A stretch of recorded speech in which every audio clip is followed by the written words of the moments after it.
Assalamu alaikum students. So today we will continue with question number 2 of exercise 1.2 and the question is being asked to using the properties of integers, fill in the blank, also name the property used. In the earlier video, in the earlier class, we have discussed some of the basic properties regarding integers. थोड़ा सा recall कर लेते हैं, quick recap ले लेते हैं. ठीक है, जब टू इंटीजर्स वैल्यू हो और हम उनको ऐड करते हैं या मल्टीप्लाई करते हैं बस just by flipping the numbers, है ना, पोजीशन चेंज कर देते हैं तो हमें सेम आंसर मिलता है. किसमें? सिर्फ एडिशन में और मल्टीप्लीकेशन में. उस प्रॉपर्टी को हम कहते हैं कम्यूटेटिव प्रॉपर्टी. कम्यूटेटिव प्रॉपर्टी किस ऑपरेशंस में होल्ड करेगी? एडिशन में और मल्टीप्लीकेशन में. सब्ट्रैक्शन में और डिवीजन में होल्ड नहीं करती. ओके, ठीक उसी तरह से जब 3 नंबर आ जाएं और उनको हम रीअरेंज करें, ठीक है, तो उस प्रॉपर्टीज को हम कहते हैं एसोसिएटिव प्रॉपर्टी. जब 3 नंबर्स की बात आ रही है, ठीक है, एसोसिएटिव प्रॉपर्टीज में जो हम नंबर्स को रीअरेंज करते हैं, again in addition and in multiplication we get the same answer. That means addition और मल्टीप्लीकेशन को एसोसिएटिव प्रॉपर्टी होल्ड करती है. तो बच गए क्या? सब्ट्रैक्शन और डिवीजन, उसमें होल्ड नहीं करती. ठीक, फिर उसके बाद में हमने एक प्रॉपर्टी, बहुत इंपॉर्टेंट प्रॉपर्टी पढ़ी थी, that is distributive property of multiplication. Distributive property over addition. Okay, जो कि बहुत इंपॉर्टेंट प्रॉपर्टी थी हमारी कि अगर ब्रैकेट के बाहर कोई नंबर हो तो ब्रैकेट के हर एक नंबर से 1 by 1 मल्टीप्लाई हो जाता है. ऑलराइट, अब उसके बाद में आज हम बात करेंगे एक तो एडिटिव इनवर्स, जिसके बारे में मैं आपसे ऑलरेडी बात कर चुकी हूँ. एडिटिव इनवर्स हम पिछले साल भी बात कर चुके हैं. किसी नंबर का same number but with the opposite sign.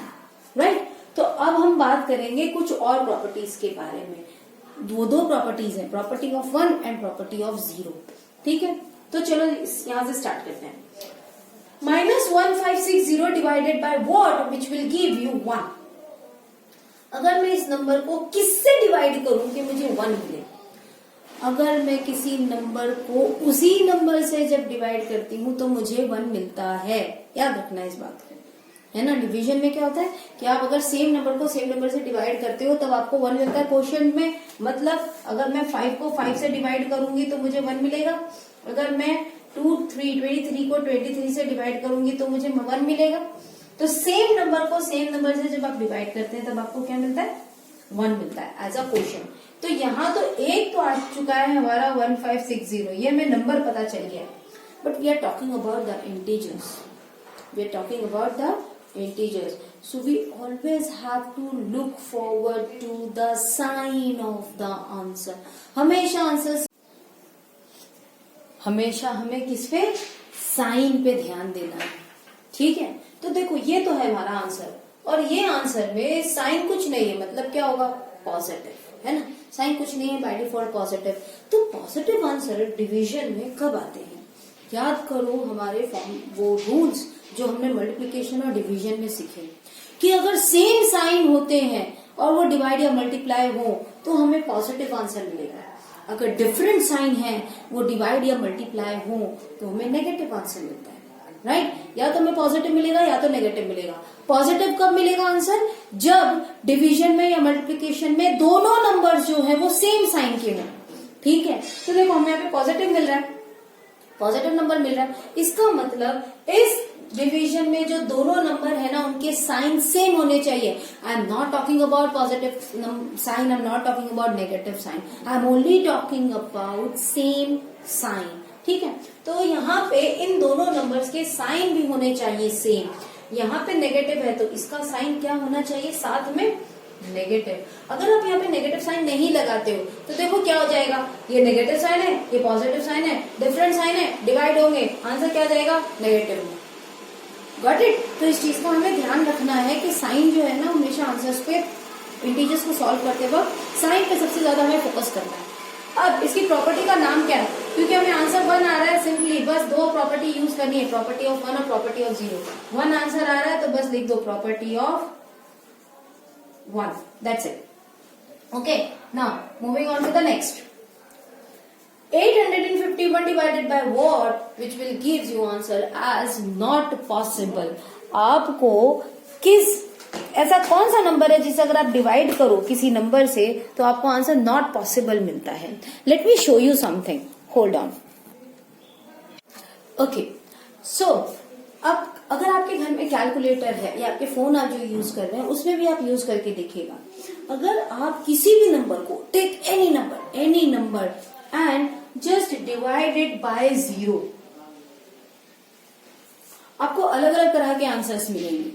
कुछ में आपको लिख के दिखाएगा कुछ इस तरह से एरर, कुछ में इस तरह से साइन बनकर आएगा इन्फिनिटी, कुछ में दिखाई देगा can't divided by 0। Let me just show you, hold on. If I am taking any number, I hope you can able to see.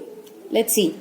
I am taking any of the number, okay, and I am dividing it by 0 over here, and I am signing equal. Just see the message what it is saying. Can't divide. See, can't divide by 0. आप किसी भी number को 0 से divide नहीं कर सकते हो, ये रूल है। क्योंकि ऐसा नंबर एक इमेजिनरी नंबर हो जाता है, एक ऐसा नंबर हो जाता है जो अनआइडेंटिफाई हो जाता है, जिसे आप डिफाइन नहीं कर सकते। ओके, तो नॉट पॉसिबल यानी कि डिवाइडेड बाय 0। तो ये क्योंकि हम 0 यूज कर रहे हैं इसीलिए हम यहाँ पे प्रॉपर्टी का नाम क्या लिखेंगे? Property of 0। Got it? किसी भी नंबर को आप 0 से डिवाइड नहीं कर सकते। डिनोमिनेटर में 0 कभी भी नहीं आना चाहिए, बस इतना याद रखो। अगर डिनोमिनेटर में 0 आ गया तो एक ऐसा नंबर है जिसको आप डिफाइन नहीं कर सकते हो।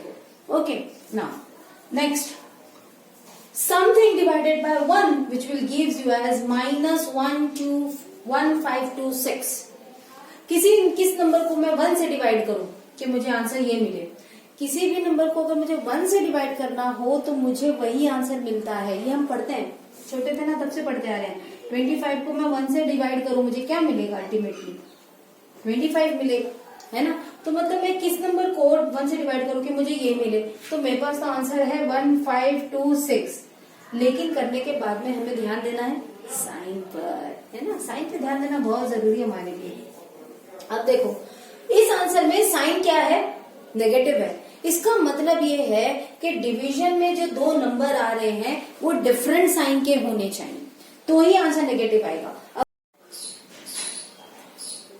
So as we are seeing the answer is negative, तो डिवीजन में नेगेटिव आंसर्स कब आते हैं? जब साइन दोनों के डिफरेंट होते हैं। तो देखो, इसका तो साइन पॉजिटिव दे रखा है, यानी कि ये यहाँ पे जो आंसर आएगा वो साइन नेगेटिव होना चाहिए, है ना?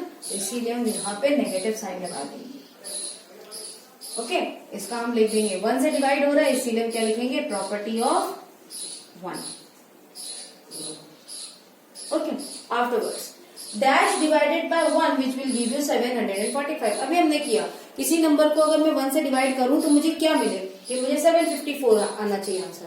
तो डेफिनेटली इट विल बी 754। ये तो हमने आंसर लिखा, लेकिन अब साइन पे भी ध्यान देना है। साइन क्या है यहाँ पे? 754 का positive. That means the both number should have same sign. Both number should have same sign. मैं पॉजिटिव होने की बात नहीं कर रही हूं, मैं सेम साइन होने की बात कर रही हूं। ये बात याद रखिएगा, इन दोनों के साइन सेम होने चाहिए। So since we are using 1 over here, that means it will be the property of 1. Property of 1. Okay. अब again क्वेश्चन नंबर क्या कह रहा है? 153 divided by 0 gives you what? अभी हमने जस्ट देखा कि अगर किसी नंबर को 0 से डिवाइड किया जाए तो answer becomes not possible. Possible ही नहीं है वो, आप डिवाइड कर ही नहीं सकते हो, क्योंकि एक ऐसा नंबर होगा जिसे हम आइडेंटिफाई नहीं कर सकते हैं। तो इसीलिए ये क्या हो जाएगी इसकी प्रॉपर्टी? Property of 0। ओके, ना -150 divided by -150, same number divide हो रहे हैं, आंसर तो 1 हो गया। सेम नंबर डिवाइड हो रहे हैं, आंसर तो 1 हो गया। लेकिन अब साइन के बारे में बात करते हैं। दोनों के साइन कैसे हैं? सेम है। यानी कि आंसर किस में जाएगा? पॉजिटिव। सेम साइन डिवाइड हो तो answer positive, different sign divide हो तो आंसर नेगेटिव। यही चीज मल्टीप्लीकेशन में थी, सेम साइन मल्टीप्लाई हो तो answer positive, different sign multiply हो तो आंसर नेगेटिव। तो ये था आपका क्वेश्चन नंबर 2। अब हम क्वेश्चन नंबर 3 की जहाँ पे बात करेंगे वो as a activity we will do, not now, अभी हम नहीं करेंगे वो। वहां पे एसोसिएटिव प्रॉपर्टीज, कम्यूटेटिव प्रॉपर्टीज और इन सारी प्रॉपर्टीज से रिलेटेड आपको खुद के एग्जाम्पल्स बनाने हैं और उसे वेरीफाई करने हैं कि ये प्रॉपर्टीज होल्ड करती है या नहीं करती है। ठीक है, तो इसीलिए हम एक क्लास में एक्टिविटी करेंगे so that we can have a plenty more examples और हम इसे और बेहतर तरीके से समझ सकेंगे। Good, so now we will continue with the question number 4 where we gonna simplify some BODMAS questions. Okay, so let's check out the next video.